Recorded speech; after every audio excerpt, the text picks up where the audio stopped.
With how well Russell Westbrook is playing to start the season, there's a conversation in Sacramento happening about whether or not Russ should replace Dennis Schroder as the starting point guard. But let me take this conversation in a slightly different direction.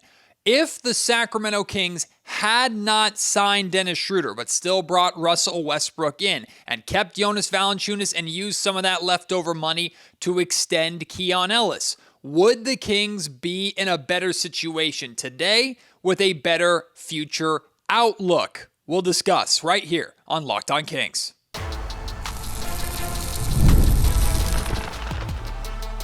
You are Locked On Kings, your daily Sacramento Kings podcast, part of the Locked On Podcast Network, your team every day.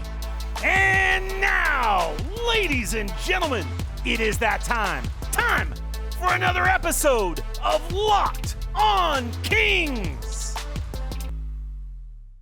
Hello and welcome into Locked On Kings, your podcast hub for Sacramento Kings coverage all season long. Today's episode is brought to you by FanDuel. Right now, new customers can bet just $5, and if your bet wins, you'll get $300 in bonus bets to use across the app. Head to FanDuel.com to get started. My name is Matt George. I have the privilege of being your host here. I'm a Sacramento sports anchor and reporter for ABC 10 News, and having this conversation about Dennis Schroder and whether or not the Kings would be in a better position without him versus with him, it requires us to take emotion out of the conversation. And I know that's difficult for a lot of people. We live in a society that's so high school dramatic when it comes to not just the coverage of sports, the coverage and conversation around politics, where if you are talking bad about a player or a person in any sort of way, or even suggesting that a team or an organization could be better off without said person, it only is personal. It's always throwing shade. It must mean you hate the person, blah, blah, blah, blah, blah. I am simply posing a question on this podcast today and discussing my perspective on that question. This is something that has been in my mind even after last night's Kings win over the Golden State Warriors when Russell Westbrook recorded his first triple-double as a King. So let's all be adults in this conversation, and let's stay out of the comment section suggesting that I don't like Dennis Schroder or anything of the sort, because as you're going to clearly hear in this conversation, I'm going to give Dennis Schroder a lot of respect that he deserves. First, let's understand the deal that Dennis Schroder signed. He signed a 3-year, $44 million deal.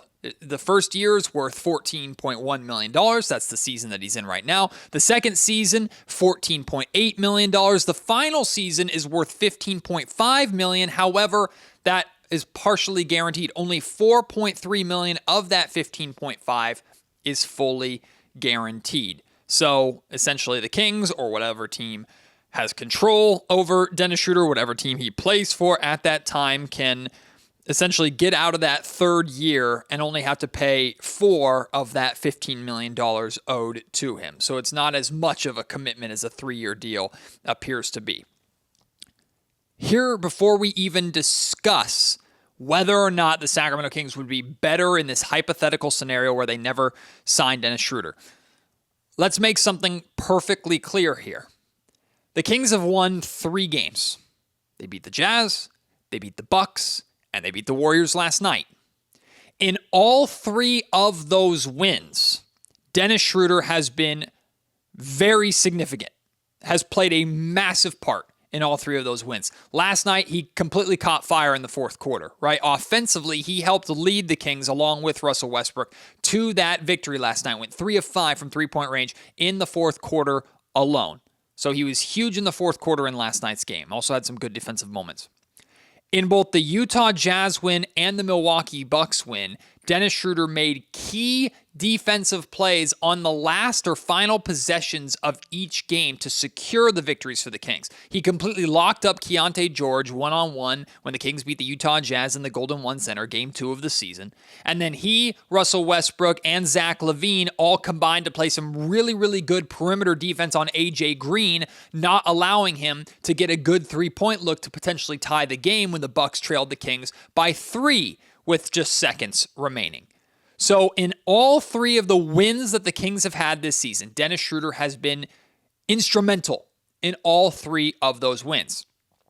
That needs to be pointed out. It needs to be discussed. He needs to get his just due or respect for, in reality, how he has impacted what the Kings have done well so far this season.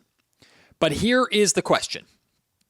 Russell Westbrook right now is playing better than almost everyone expected. I won't say everyone because I know there's some of you diehard Russell Westbrook fans that listen to this podcast, and I'm very glad you do. Glad you're here. Hopefully you enjoy the ride with us this season here on Locked On Kings. Maybe you thought, like, Russ, he's my GOAT. He's going to be great no matter where he goes. Like, if that's you, awesome. Myself, and I can tell you, members of the Sacramento Kings organization were optimistic about what Russ could bring here to Sacramento, especially as like a leader by example. But I think Russ is even exceeding their expectations with how well that he is playing, how he is impacting the best things that the Kings are doing so far this year. It's undeniable. So with how well he is playing, it leads you to believe that even in his 18th season, if Dennis Schroder weren't here and Russ was your starting point guard, I don't know if you really would miss a beat that much or if there would be a significant drop-off. Now, it's always good to have more talent in the building.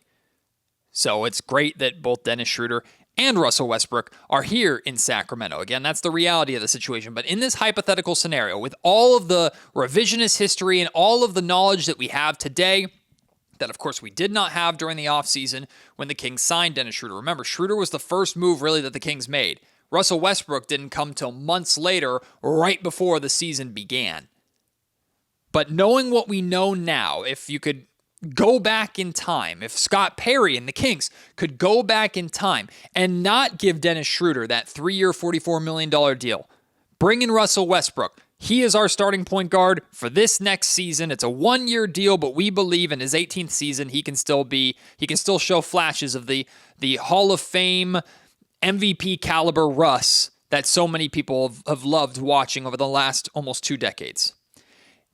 Now that you're not committing that money to Dennis Schroder, you no longer have to trade Jonas Valanciunas for Dario Saric in order to free up some of the money to be able to afford to pay Dennis Schroder. So in this scenario, you never trade Valanciunas. Valanciunas is still here. He's playing the backup center, and the backup center position has been extremely important for the Kings to start this season because Domantas Sabonis has missed 2 out of the first 8 games and might miss a third tomorrow night against OKC. We'll talk about that a little bit later on in the show. So you keep Valanciunas. Russ is here as your starting point guard, and even the extra leftover money, let's say that the Kings instead decided, you know what?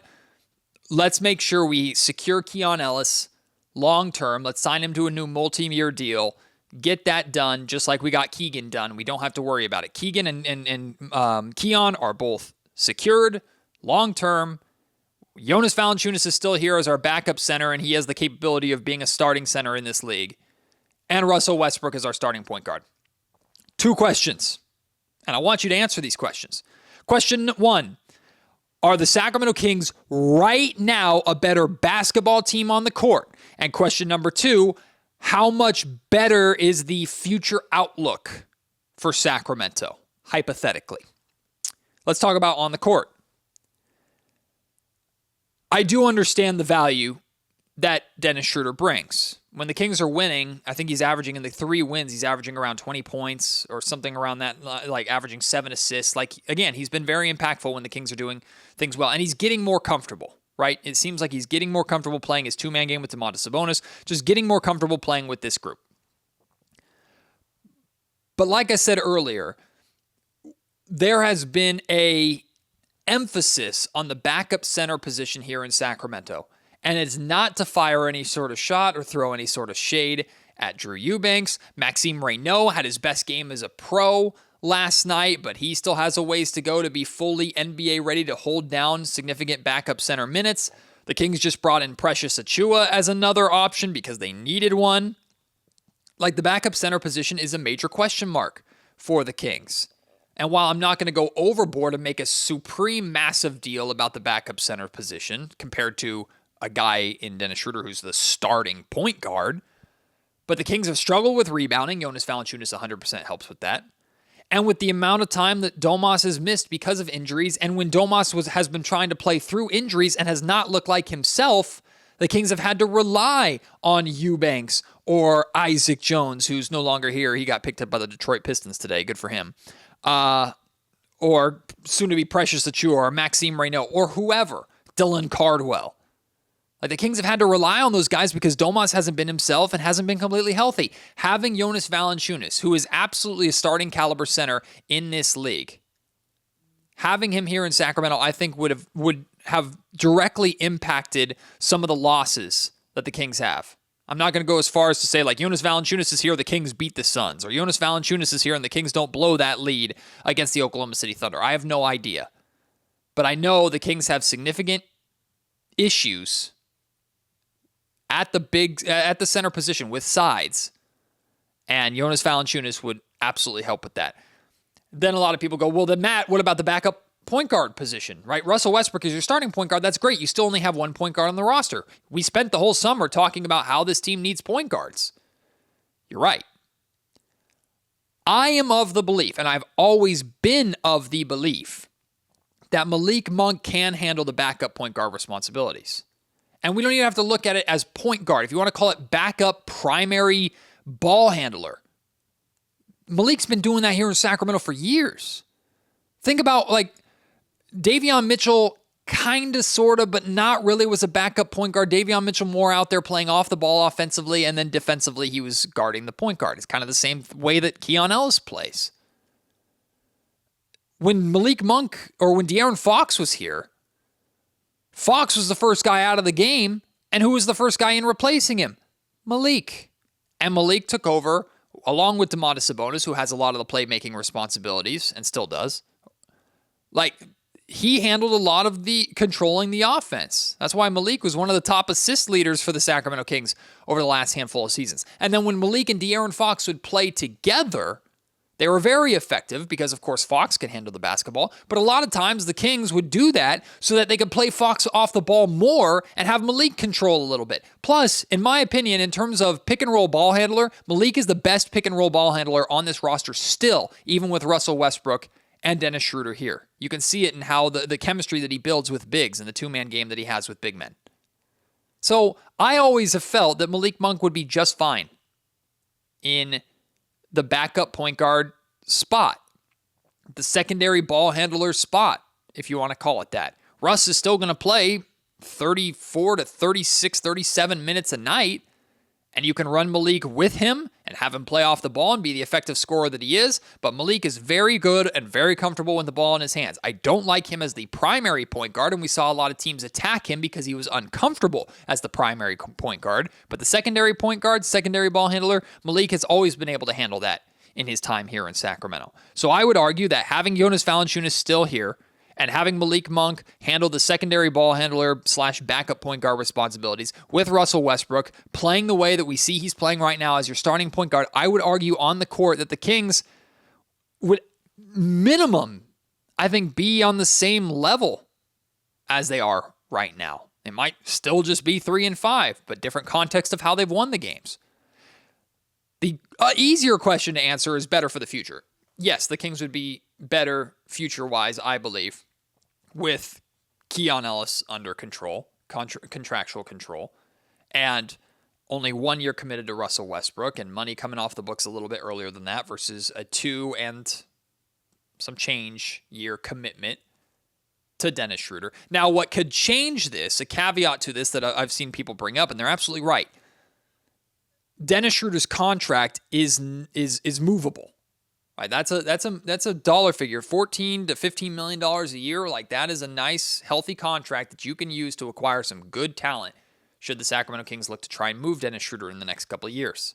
So in that case, or in that sense, maybe future-wise, it is better to have Dennis Schroder here because the Kings could use him as a nice trade piece going forward contractually to bring in a nice talent.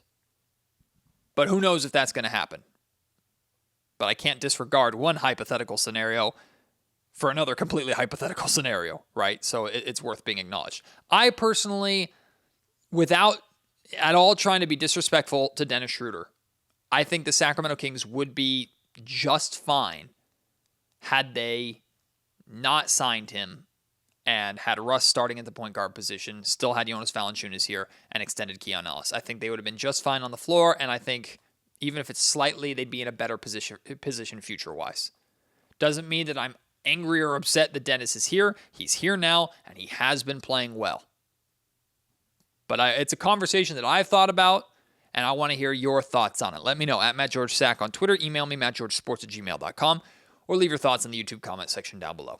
This episode of the Locked On Kings podcast is brought to you by Gusto. Let's be real, no one starts a business for the joy of calculating tax withholdings or managing payroll spreadsheets. That's where Gusto comes in, to take the stress out of payroll, benefits, and HR so you can focus on running your business and supporting your team. Gusto is the all-in-one remote-friendly payroll and HR platform that makes managing your team simple, transparent, and fast. Whether you're hiring, onboarding, or paying employees, Gusto helps you do it all from one place without the hassle or the hidden fees.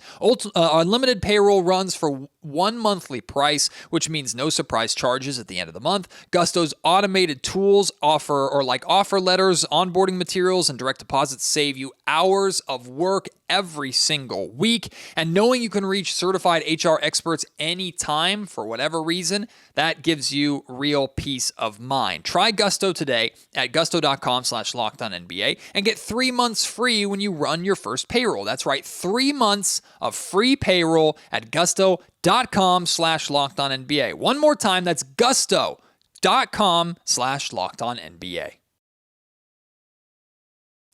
Another day and another episode of the Keon Ellis playing time conversation continuing. Fans on social media and voicing their frustrations about Keon Ellis still not getting the minutes he deserves, and how can the Sacramento Kings continue to be so dumb and waste this talent that's on their bench. And I've seen it and I've heard it and we've talked about it before. And I understand many of you listening are big believers in Keon Ellis. I'm not trying to change that for you at all. I like Keon Ellis a lot. I think in certain aspects, Keon should be playing more than he is. But last night's game, when he played 17 minutes in that win over the Golden State Warriors, that's not one of those circumstances. Keon Ellis, 17 minutes with 3 starters out. And I think that's setting off a lot of alarm bells for Kings fans. Even with 3 starters out, Keon Ellis can't get into the game for more than 17 minutes. God, this team must hate Keon Ellis. How disrespectful. What are they not seeing? What are they missing? It's obvious to all of us that Keon Ellis is such a good, impactful player. He is. But in his appropriate role. Nick Clifford played 33 minutes last night. Malik Monk played 25 minutes last night. You know why? Because both of them were decently impactful on the defensive end. I'm not going to pretend that both of them played better defense than Keon Ellis did, but they also scored the basketball. Nick Clifford, I think, went 3 of 6 from three-point range. Malik Monk surpassed 20 points, was one of 3 20-point-plus scorers for the Kings last night.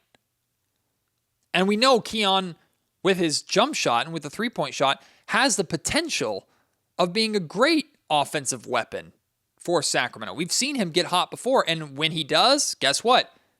He usually plays a lot of minutes, and Doug Christie keeps him in the game. Last night, Keon Ellis gave us the defense that we'd expect. Had a couple of steals. It was good. He also scored 0 points. Didn't really shoot too much. Didn't get too much opportunity to shoot in the flow of the offense. Hey, that was just the kind of game that he was playing. But in my opinion, hovering around 20 minutes a night, that is Keon Ellis' role. If you are expecting or hoping that Keon Ellis plays 30-plus minutes a night, I think you're kind of kidding yourself. Not that Keon isn't capable of doing that, but that's not the best way to maximize and utilize Keon Ellis on your basketball team. Now, if the Kings get to a couple months from now where they're absolutely in the cellar and it's like, okay, forget playing the top guys, let's for lack of a better term, tank, go with the youth movement. We're going to play these guys that we believe are part of our future, heavy minutes. Like, if we're getting to that point, that's fine. But a lot of people, like, you're arguing against yourselves in a way. And I don't mean this disrespectfully. Just come with me here on this. A lot of you are saying, well, if Keon Ellis were playing more, the Sacramento Kings would win more basketball games.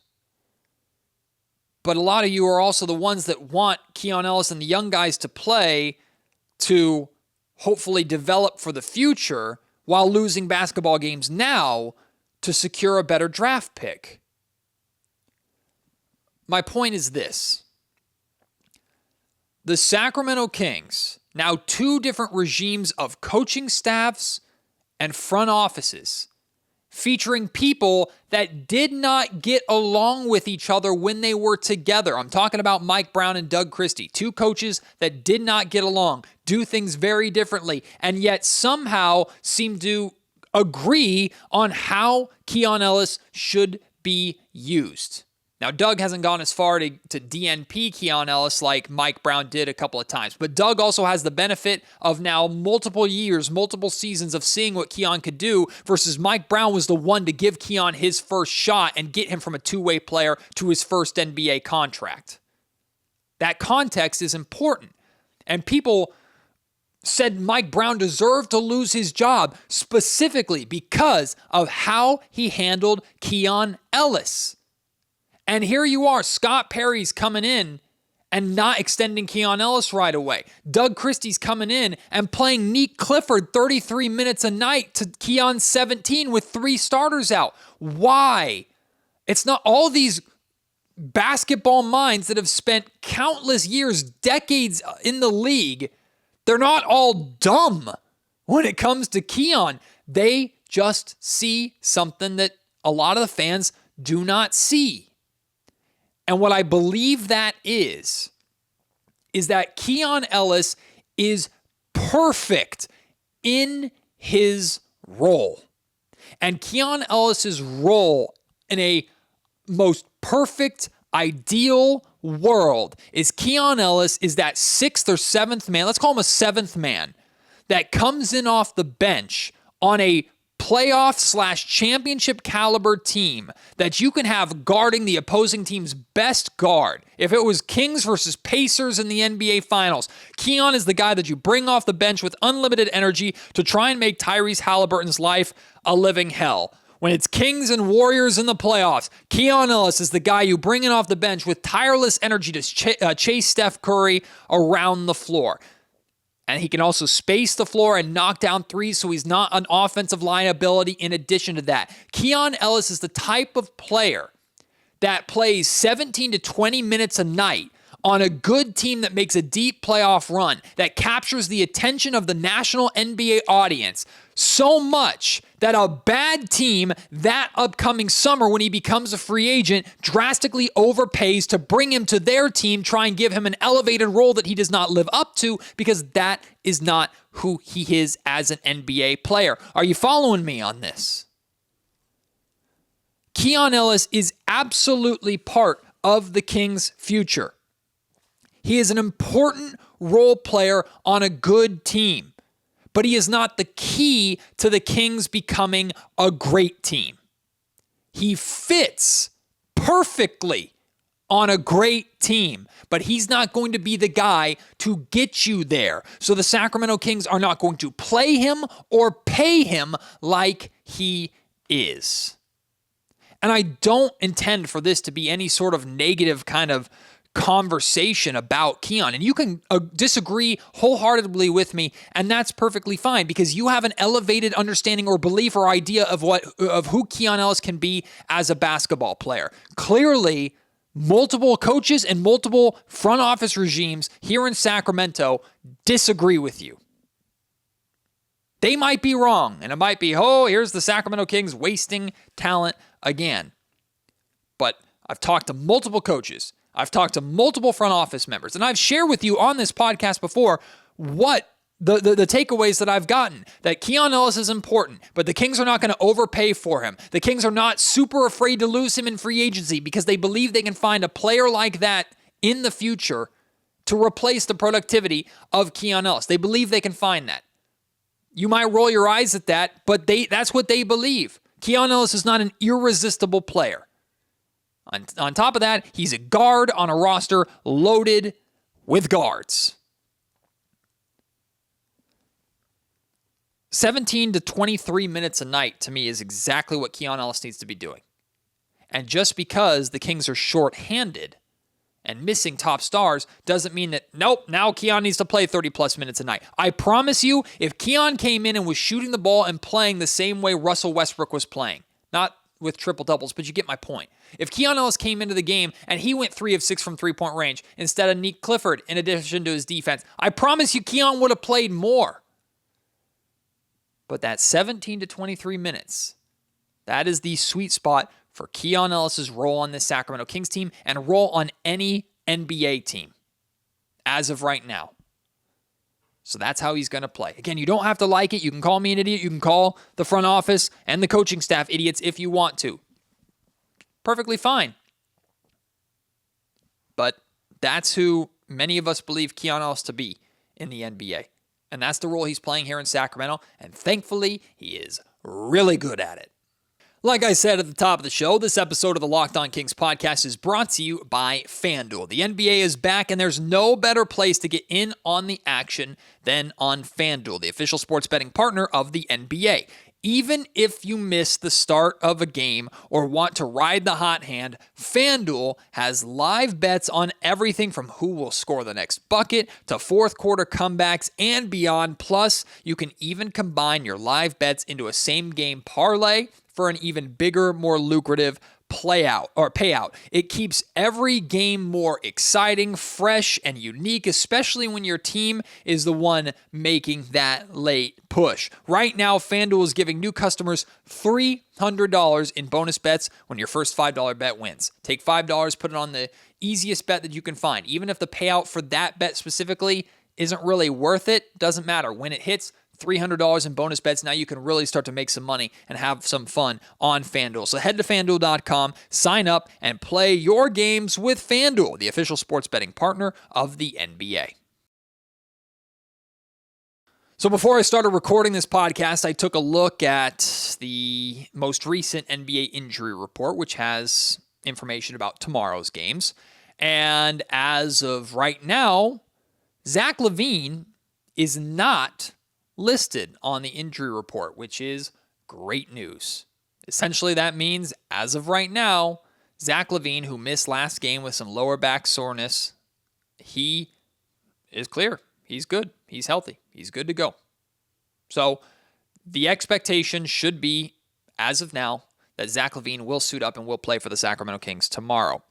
Domantas Sabonis, with his rib issue, is still listed as questionable.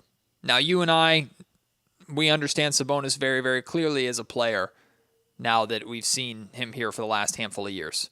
We know that if Domantas Sabonis can go, he will go. Sabonis is always going to fight to play, including fighting through pain.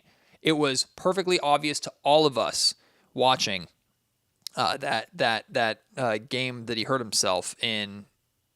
Oh my goodness. Matt's brain. Who did they play after Milwaukee? Goodness gracious, Matt. You can't be fair. Oh, Denver.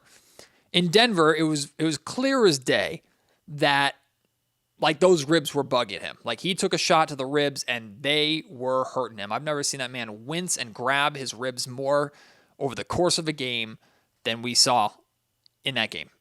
Like he was clearly fighting through discomfort in that game. If he doesn't, or he didn't play against the Warriors, if he's not playing, you know that something's up. And maybe the Sacramento Kings saw that Steph wasn't going to play and Draymond wasn't going to play and Jimmy Butler wasn't going to play, and they decided, you know what, Sabonis, we can get away with you taking it easy in this game. But even so, if Sabonis wasn't feeling significant discomfort, I promise you he would have tried to fight through it. So what does that mean for tomorrow against the Oklahoma City Thunder? I would expect Domantas Sabonis to play unless he's still in some pretty significant discomfort. But anytime I see Domantas Sabonis is questionable, I'd always put it like 75-25 that he will play. because that's just the kind of guy that he is. So Zach LaVine sounds like will play. I'm optimistic Domantas Sabonis will play, but that's completely based off of my belief of who Sabonis is as a player, not any medical insight that I have or any tip that I've gotten from the Sacramento Kings training staff. With LaVine playing, though, the question is, okay, LaVine's back. Starting lineup adjusts again. Like, common sense tells you that LaVine takes Nick Clifford's spot, right? Like, Nick got to start against the Warriors. Zach comes back. Nick goes back to the bench, right? Like, the Kings couldn't possibly, after how well Russell Westbrook played against the Warriors, the Kings couldn't possibly move Russ to the bench, right? To keep the rookie Nick Clifford in. I don't think there's any way, shape, or form that Doug Christie could do that. Until Keegan Murray returns, Russell Westbrook should be your starting 4. He should hold down that spot. Like, I would be stunned and, quite honestly, unhappy with Doug Christie if Zach LaVine comes back and takes Russell Westbrook's spot in the starting lineup. I don't think it's going to happen, so I don't think it's worth getting riled up over right now. I would be very, very surprised if that happened. All right, I want to hear from you. Your thoughts on our Dennis Schroder conversation. Your thoughts on kind of the realities of Keon Ellis' situation. Reach out to me at MattGeorgeSack on Twitter. Email me, mattgeorgesports@gmail.com. Leave your thoughts in the YouTube comment section down below. If you're going to tomorrow night's Kings versus Thunder NBA Cup game, I got a small little glimpse before I left the Golden One Center last night of what the NBA Cup floor looks like in Sacramento. It looks awesome. I'm very excited to see it in person. I just don't know how good the Kings are going to look playing on that surface. Why? Because the Thunder have already beaten the Kings once. The Kings played some of their best basketball of the season against the Thunder in that loss. However, the Thunder are coming off of a loss in Portland and are going to be a little bit ticked off, in my opinion. So it's going to be a tough game. It's always going to be a tough game when you're playing the defending champs, but it's going to be especially tough, I think, tomorrow night. But if you're coming to the game, let me know. Come by, say hi. I'm at the top of section 105. It's the media section up there. Hopefully I'm sitting up there or working up there when you come by. If I'm not, for whatever reason, let the ushers know, and I'll keep an eye out for you or come back around. I'm usually up there if I'm not downstairs doing something. Would love to say hi to you. And I have a favor to ask. It's been a while. I've checked recently the Locked On Kings podcast page on Apple Podcasts. It's been a while since there's been a new review up there. If you do not mind, if you haven't already, leaving a review for this podcast. My Russell Westbrook fans who are new to listening to the podcast, can you leave a review for this podcast? Hopefully it's 5 stars. Hopefully you have good things to say, but it really helps drive eyes and put that podcast in front of that Apple Podcasts audience. That really, really helps a lot. My Spotify listeners, there's no custom review system that you can do, but you can still rate this 5 stars. You guys have been showing me all sorts of love on Spotify, so I appreciate that so much. And then, of course, my YouTube watchers, subscribe, turn the notification bell on, share with your friends if you are able to or if you would like to. It all helps this podcast and this show out tremendously. Appreciate your support. Can't wait to have you join me on the next episode of the Locked On Kings podcast. Until then, my name is Matt George. You've been listening to Locked On Kings, part of the Locked On Podcast Network.